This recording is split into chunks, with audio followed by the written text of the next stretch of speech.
생존 우선순위 서바이벌 프라이어리티 2026년 3월 3일자 진행하겠습니다. 오늘의 편집 내용입니다.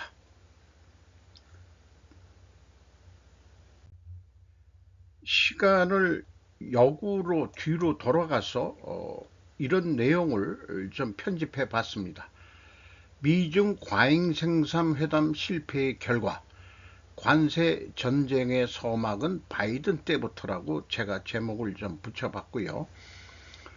미 재무부 장관 미중 중과잉생산 논의할 회담 개최 합의했다고 염연아 기자가 조선비지에서 2024년 4월 6일 날 보도했습니다. 그때 재무부 장관은 제닛 옐런 언니인데 중국에 친히 가가지고 중국 무역 대표하고 논의를 했었는데 사실 그 후로 제대로 논의가 안 됐던 것 같습니다. 이런 과잉 생산에 관한 회담을 하는 것은 중국 정부의 과잉 생산과 연관성을 포함한 거시 경제적 불균형에 대한 논의를 촉진할 것이며 이 기회를 통해 미국 근로자 및 기업을 위한 공평한 경쟁의 장을 주장한 것이라고 말했다고 그때 얘기했습니다. 또 다른 뉴스로는 과잉 생산 지적 미 옐런 저가 중공산의 신산업 파괴 용납 못해 김여선 조선비지에서 4월 9일 날 보도했던 제목도 있고요. 미 옐런 중과잉생산 대응위의 관세 등 모든 것 고려할 것이라고 이지원 아주경제에서 4월 12일 날 연속해서 뉴스들이 나와 있습니다. 미국 시장에 중국 수출품 밀려 들어오는 것 우려하고 있어 실질적으로 많이 밀려 들어오고 우리나라도 많이 밀려 들어왔습니다. 옐런 미 재무 중보정으로 몰락한 철강업 전철 받지 않을 것. 미국 철강은 중국의 덤핑 철강제로 인해서 미국의 철강업은 몰락했다. 이런 거죠. 이 옐런 언니인데 이 옐런 언니는 FRB 이사로도 근무를 했던 그런 재무적인 전문가로 알고 있습니다. 로스차일드의 의식전환 필요, 원가 세계에서 스루프 세계로 이것도 제가 제목을 붙여봤습니다. 이 사진은 마치 이렇게 보면은 어떤 검은 속에서 마녀같이 생긴 것 같지만은 저건 젊었을 때는 엄청 이뻤던 언니 같아요. ESG 잘하는 기업 대출 기준을 버리고 원가 회계부터 버리라고 주장해야 한다. ES 이면의 의미가 바로 스루프시더라고 저는 강력히 주장하는 바입니다. ESG에 관한 관련 뉴스로 ESG 초기 주창자 린 포레스터 드 로스차일드 여사가 쓰레기통에 버리고 새 용어 찾자고 김민지 기자가 2024년 10월 16일 날 또 PR에서 보도를 했습니다. 주요 기업들 사이에 ESG 인기 시절 의미 잃었다 지적 제기. 여기에 대해서 그린워시의 남용, 용어 집착 말고 이면의 의미대로 실행력 보여야 라고 로스차일드 여사가 브룸버그하고의 어떤 인터뷰에서 얘기를 했던 내용이었습니다. 글로벌 금융 세력이 ESG 하는 기업들한테 융자를 대출을 많이 잘 해주겠다 이런 얘기 기준에서 원가 세계를 버리는 기업한테 대출을 해줘야 된다라고 이 글로벌 금융 세력부터가 의식전환을 해야만이 이 세상을 개혁시킬 수 있다. 저는 그렇게 좀 보고 싶네요. 고집스러운 일개 개인 하나가 지금 외롭게 주장한다고 저는 생각하고 있습니다만은 이런 분들이 이런 미녀가 좀 생각을 바꿔주면은 세상이 좀 더 쉽게 변하고 분쟁이나 뭐 이런 것들, 중국의 과잉 생산 이런 것도 해결할 수 있지 않을까, 그런 희망을 가져봅니다. 또한 이란 전쟁을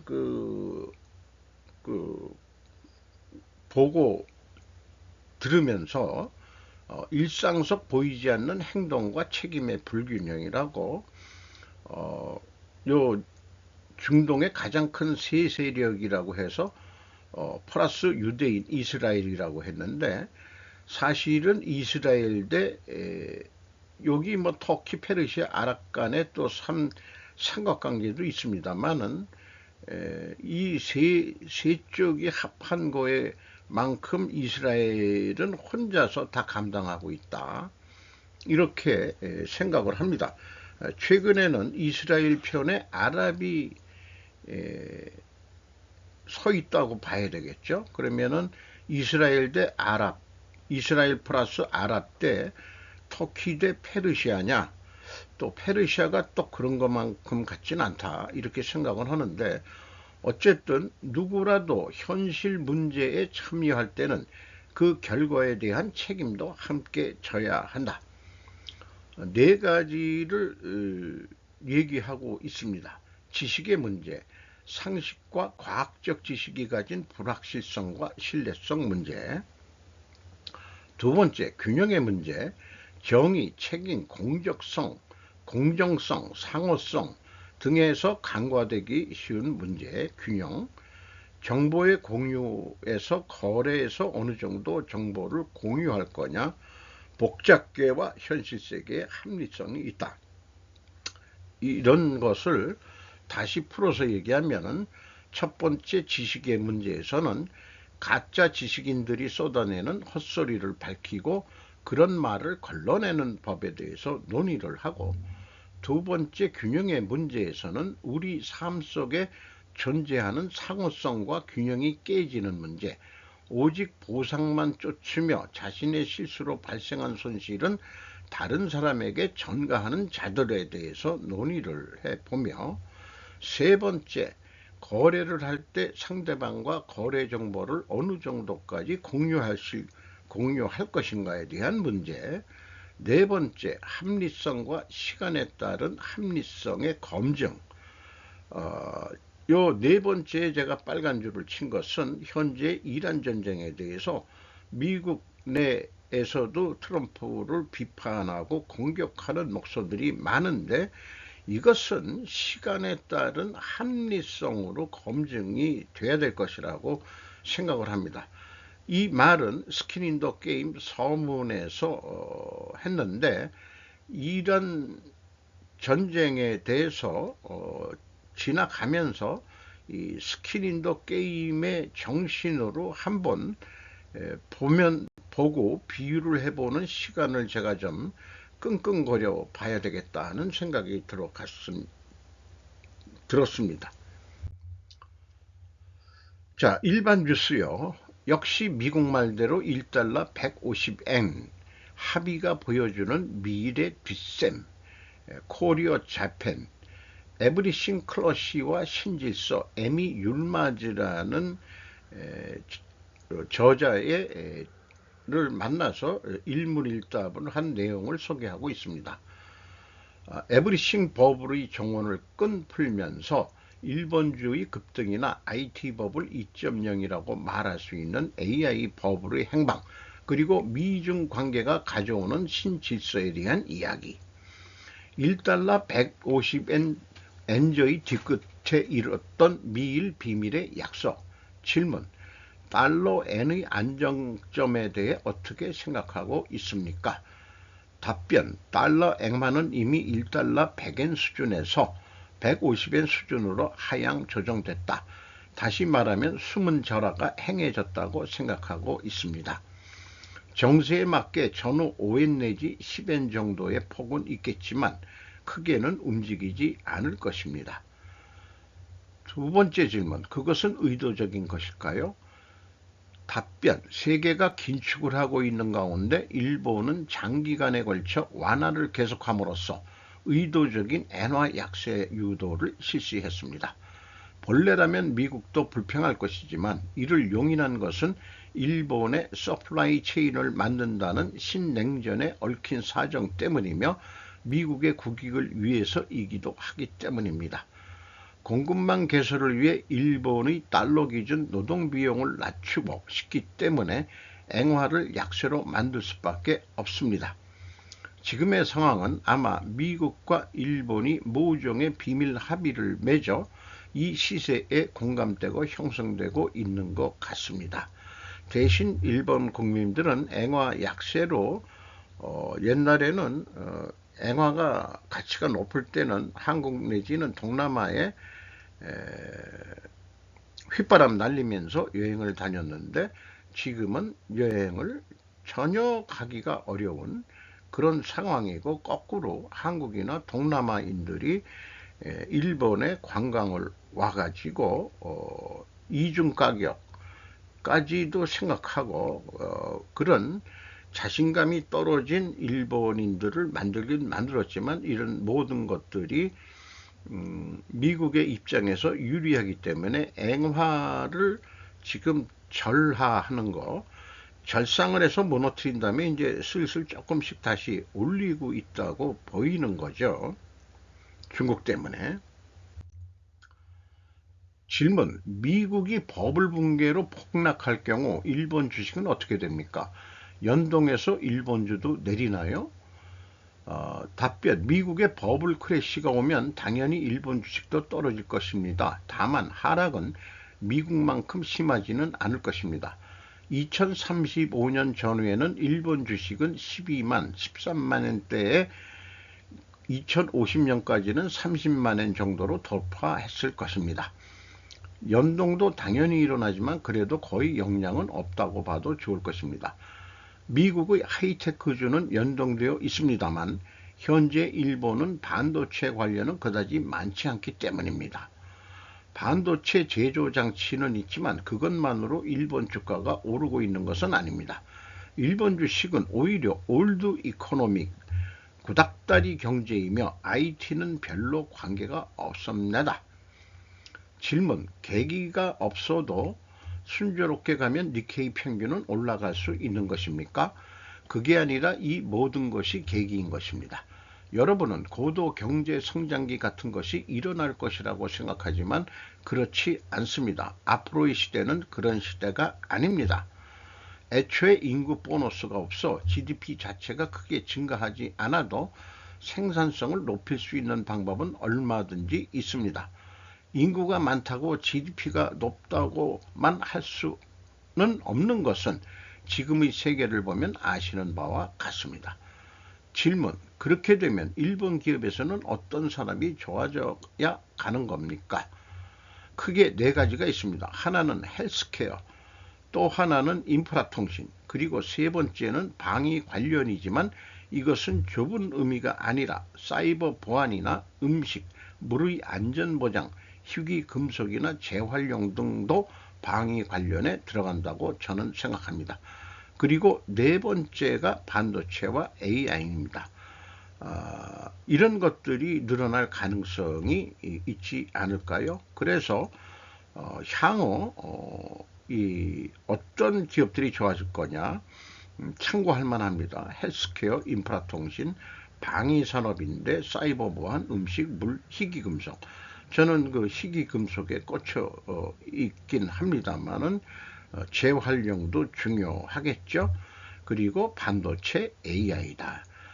일본한테는 네 번째 정도 될 것이다. 이렇게 얘기를 하고 있는데 우리나라는 지금 요게 1순위로 지금 올라가 있는 상태이죠. 반도체 AI.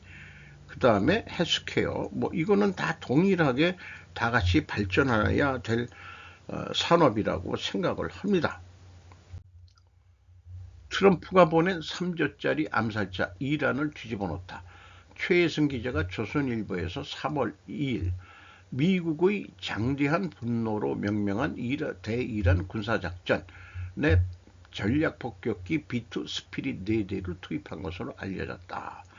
이렇게 해가지고 한 907kg급 폭탄을 장착해가지고 그 하메이니가 회의하는 장소에 집중 벙커버스터를 30발 이상 두들겨 팼다는 얘기들이 있습니다. 특히 집 표면 아래 수십 미터 깊이의 콘크리트 구조물을 뚫고 들어가는 벙커버스터 GBU-57을 탑재할 수 있는 유일한 군용기이다. 이렇게 소개를 하고 있습니다. 미 중부사령부가 공개한 이란 공급 사진, 이건 참고적으로 또 다른 데서 가져온 거고요. 지금 이륙을 해서 날아가는 미 중부사령부가 공개한 B2 스텔스 폭격기의 비행 모습. 미군은 이란 공습에 B2 폭격기를 동원했다고 밝혔다. 이게 날아가서 결국은 떨어뜨린 모양입니다. 항공모함에서 이륙한 것 같지가 않아요. 일단 항공모함은 시위로 가놓고 실제 때린 거는 미국 본토에서 날아가 가지고 전번처럼 그렇게 때린 것 같습니다. 이란 공격으로 미군 3명 사망 및 5명 중상, 군 당국 발표. 빈 피리와 콘스탄틴 도르핀이 AP에서 3월 2일 날 했습니다. 어쨌든 미군도 3명 정도가 죽었다고 이렇게 발표한 거고, 이란 반격이 바레인과 아랍에미리트 미군 기지를 강타했다. 그래서 트럼프 대통령은 4주 동안 지속될 것이라고 말하며 더 많은 미국인 사망자가 가능성이 높다고 그렇게 표현을 했답니다. 한 달 정도 이상, 한 달 정도 전쟁 기간을 좀 보고 있는 것 같습니다. 분석, 트럼프 이란 공격, 중국이 큰 손실 볼 가능성. 우리나라 언론은 이미 발빠르게 얘기를 하고 있었죠. 3월 2일 CNN 일본판입니다. 트럼프 미국 대통령은 불과 2달도 안 돼 중국의 가장 긴밀한 동맹국 2개국을 배제하고 그 과정에서 중국의 원유 공급을 위협하고 있다. 이 두 가지 군사 행동은 중국으로부터 남미와 중동의 전략적 파트너를 빼앗았을 뿐 아니라 이 나라에 훨씬 더 중요한 것, 즉 석유도 위협하고 있다. 데이터 분석 기업 케플러에 따르면 양국은 원유의 대부분을 중국에 공급하고 있으며 지난해에는 베네수엘라 원유 수출의 절반 이상, 이란 원유 수출의 거의 전량이 중국에 유입된 것으로 보인다. CNN이 산출한 바 양국의 합계는 중국의 원유 수입량의 약 15%를 차지하고 있다. 투자회사 토타스 캐피털의 포트폴리오 매니저 롭 사멜은 이란 분쟁에서 중국이 큰 손해를 볼 가능성이 있다고 전망했다. 중국의 원유 생산량은 소비량을 훨씬 밑들고 있기 때문이다. 가격 상승은 경제 성장에 영향을 줄 수 있지만 중국은 원유 수입에 의존해 경제를 계속 움직이고 있어 물리적 공급이 더 중요하다. 그러나 중국 정부는 아직까지 잠재적인 경제적 역량에 대해서는 발언하지 않고 있다. 원유 공급 혼란에 대해 호르무즈 해협의 폐쇄, 차단될 경우 중국을 비롯한 아시아 국가들은 물류상의 과제에도 직면할 수 있다. 이 해협은 사우디아라비아, 쿠웨이트 등의 국가에서 오는 중요한 원유 수송 루트이기 때문이다.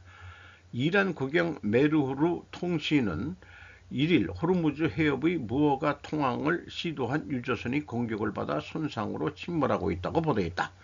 이란은 호르무즈 해협의 북쪽을 지배하고 있으며 미국과 이스라엘이 공격 시에는 이 해협의 통항을 차단하겠다고 밝혀왔다. 린지 그레이엄, 트럼프의 히트 리스트의 다음 국가 선정, 그들의 날은 얼마 남지 않았다. 이모란 허포스트 3월 2일입니다. 처음에는 베네수엘라, 그 다음에는 이란, 그리고 이제는 쿠바가 남았다. 이렇게 얘기하고 있는데 아직 북한은 언급이 없네요.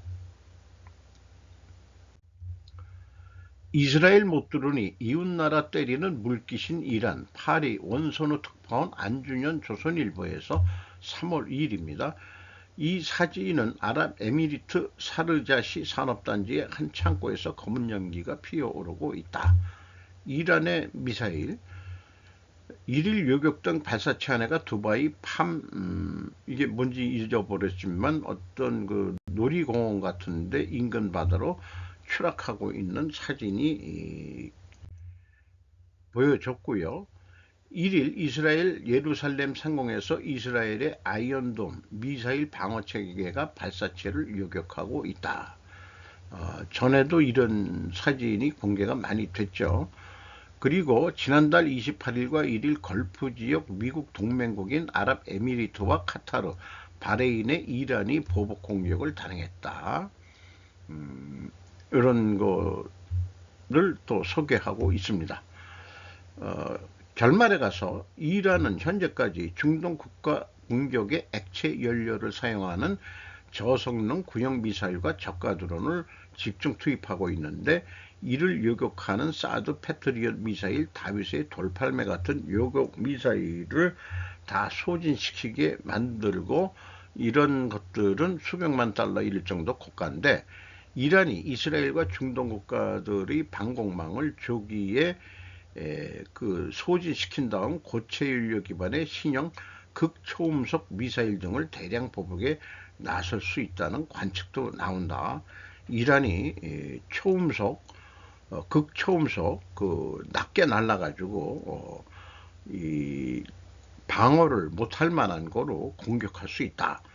이런 것도 있네요. 그동안에 무기를 얼마나 많이 만들어 놨는지. 일본 출생 70만 명 붕괴 논합. 한국은 하향 조짐이지만 한일 명함 엇갈린 이유. 뉴스위크 3월 2일 일본팔입니다. 일본 내 신상화가 또 한 단계 감소했다.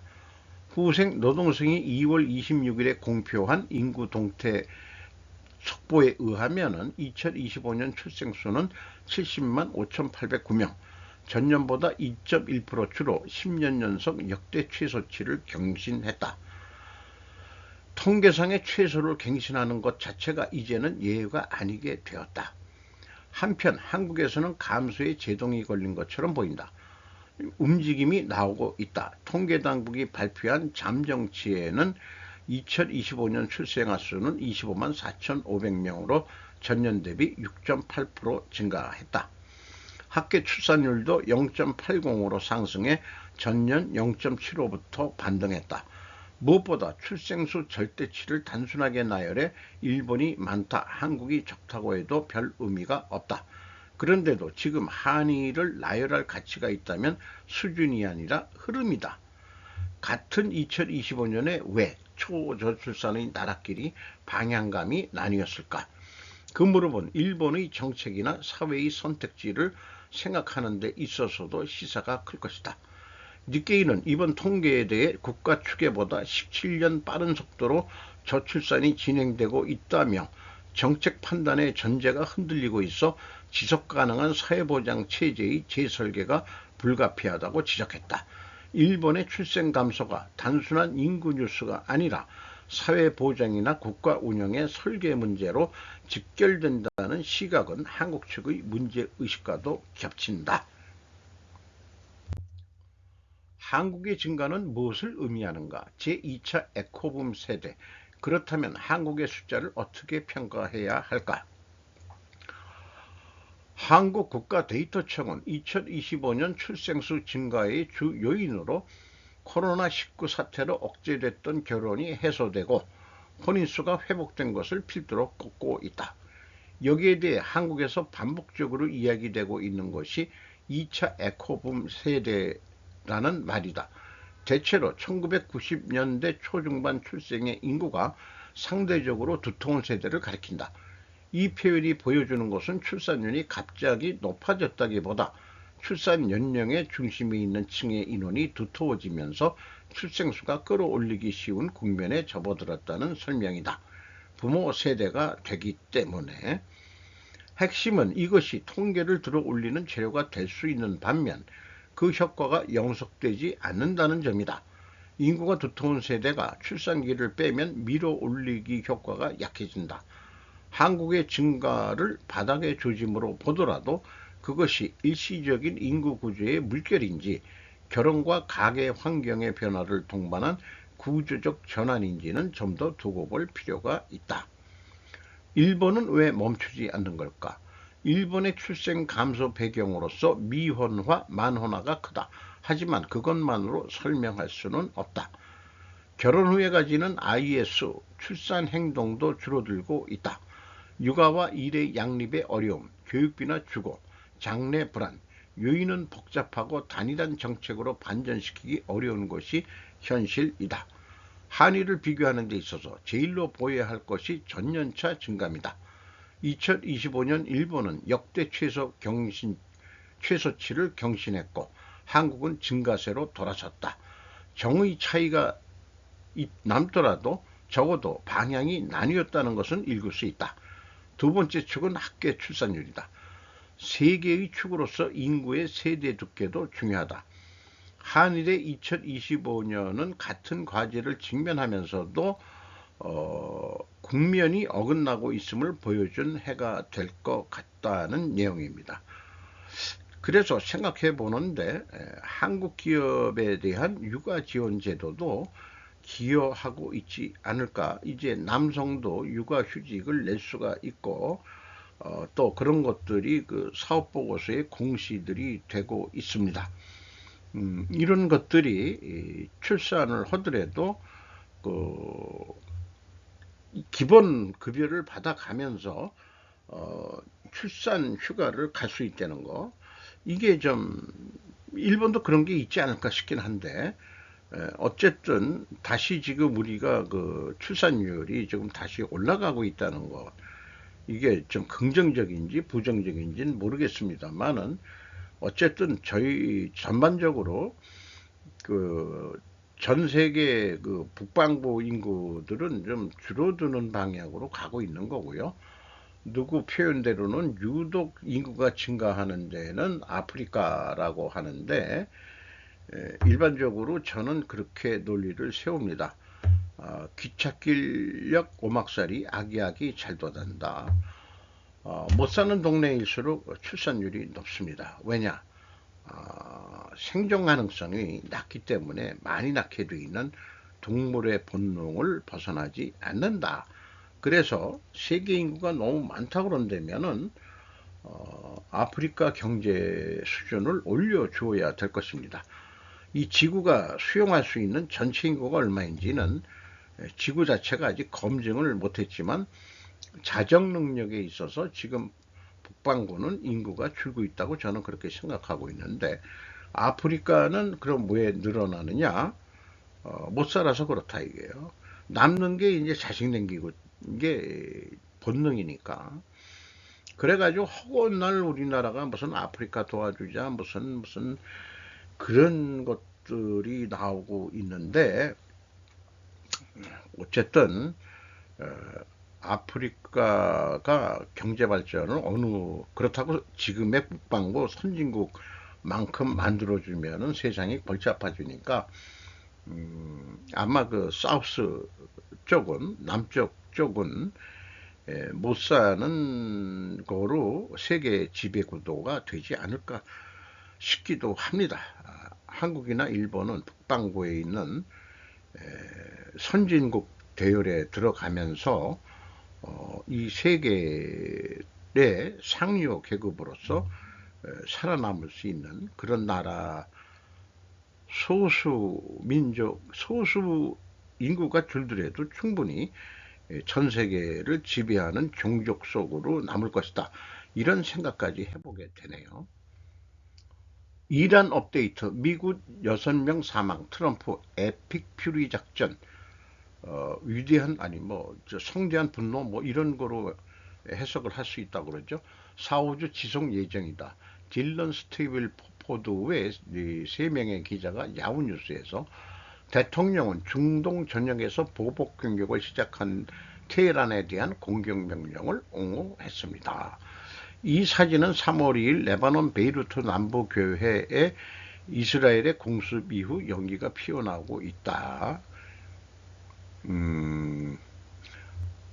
이란만 공격하지만 여기도 공격했다는 뜻인지, 이게 드론인 줄 알았더니 까마귀가 날고 독수리인지 까마귀가 날고 있는 건지 그 아주 이런 장면을 어떻게 캐치를 했나 모르겠어요. 이게 아마 새가 그러겠어요. 저 밑쪽에 인간들이 왜 이렇게 참 저러는지 몰라 하고 그렇게 하면서 날아가지 않을까 싶습니다. 빌 클린턴은 증언에서 앱스타인이 여성이나 소녀를 성적으로 학대하는 것을 본 적이 없다고 말했답니다. 제임스 힐과 피터 찰랄람 부스, ABC 뉴스 3월 3일 빌 클린턴 전 대통령의 하원 감독위원회 위원들에게 고 성범죄자 제프리 앱스타인의 젊은 여성이나 소녀들을 성적으로 학대하는 것을 목격한 적이 없으며 자신도 앱스타인이 소개한 누구와도 성적 접촉을 한 적이 없다고 말했습니다. 금요일 빌 클린턴의 증언은 전직 대통령이 의회의원회에서 증언하도록 강요받은 최초의 사례입니다. 돌이켜보면 앱스타인이 젊은 여성과 소녀들을 인신매매하고 성적 학대를 하고 있다는 것을 암시할 수 있는 목격 사례가 있었냐는 질문에 클린턴은 몇 초간 멈춰서 저는 그렇게 생각하지 않습니다라고 대답했습니다. 클린턴은 법무부가 공개한 앱스타인의 해외여행 사진 중 일부에 대해서도 압박을 받았습니다. 사원 감독 및 정부개혁위원회는 2026년 2월 27일 빌 클린턴 전 대통령의 증언 영상을 3월 2일에 공개를 했는데 이 공개된 내용에 이런 얘기들이 있는데 이 남자는 뭐 몇 가지 뿌리를 조심하라는 얘기가 있죠. 다리하고 그 가운데 다리하고 또 입뿌리하고 이 조심하라는 얘기 우리부터 있는데 이 빌 클린턴이 이 대통령 때도 루인스키인가 뭐 해가지고 성적 접촉은 있었지만은 인터코스는 안 했다. 이게 무슨 개똥 같은 얘기인지. 차관 이 클린턴은 좀 얼굴이 또 미남형이라서 그랬는지 어떤지 모르지만 지금은 뭐 꽤 늙었을 거 아니에요. 지금 뭐 79세려나 뭐 80세가 다 돼가는데 참 수모를 당하고 있네요. 오늘도 뭐 좋은 하루 되시기 바랍니다.